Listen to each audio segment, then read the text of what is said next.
ನಮಸ್ಕಾರ ಎಲ್ರಿಗೂ. ಇವತ್ತು ರೊಟ್ಟಿಗೆ ಸೂಟ್ ಆಗುವಂತ ಬೆಂಡೆಕಾಯಿ ಪಲ್ಯನ ಮಾಡ್ತಾ ಇದ್ದೀನಿ.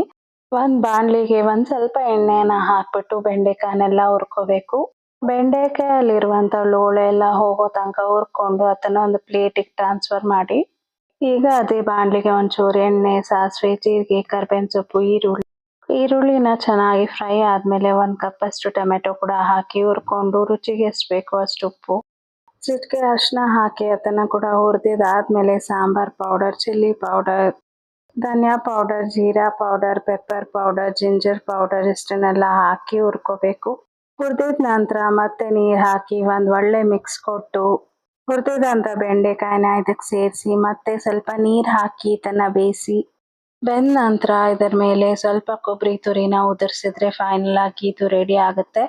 ಈ ರೀತಿಯಾದಂಥ ಬೆಂಡೆಕಾಯಿ ಫ್ರೈ ನಿಮಗೆ ಇಷ್ಟ ಆದರೆ ಖಂಡಿತ ಒಂದ್ಸತಿ ಟ್ರೈ ಮಾಡಿ ನೋಡಿ.